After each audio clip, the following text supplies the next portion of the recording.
বাংলাদেশের সঙ্গে সম্পর্ক আরও জোরদার করতে আগ্রহ প্রকাশ করেছেন ব্রাজিলের president Luiz Inacio Lula da Silva. আগামী ফেব্রুয়ারির মধ্যেই তিনি বাংলাদেশ সফরে আসতে চান। রোমে অনুষ্ঠিত জাতিসংঘের খাদ্য ও কৃষি সংস্থা FAO আয়োজিত বিশ্ব খাদ্য ফোরামের ফাঁকে বাংলাদেশের অন্তর্বর্তী সরকারের প্রধান উপদেষ্টা অধ্যাপক মোহাম্মদ ইউনূসের সঙ্গে বৈঠকে এ আগ্রহের কথা জানান লুলা দা সিলভা।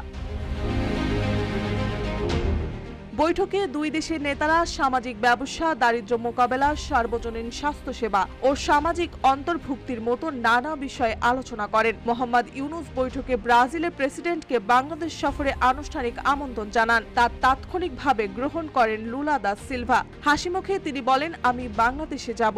সঙ্গে সঙ্গে ইউনূসের প্রতিক্রিয়া দারুণ হবে। এ সময় বৈঠকে উপস্থিত ছিলেন খাদ্য উপদেষ্টা আলী ইমাম মজুমদার, মৎস্য ও পানি সম্পদ উপদেষ্টা ফরিদা আক্তার, প্রধান উপদেষ্টার কার্যালয়ের SDG সমন্বয়ক লামিয়া মোর্শেদ ও পররাষ্ট্র সচিব আসাদ আলম সিয়াম।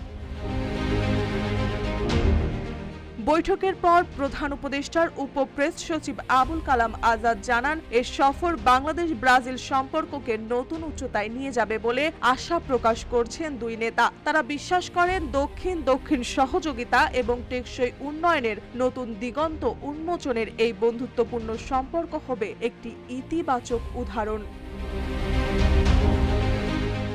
মার্জিয়া মৌ, রূপালী বাংলাদেশ।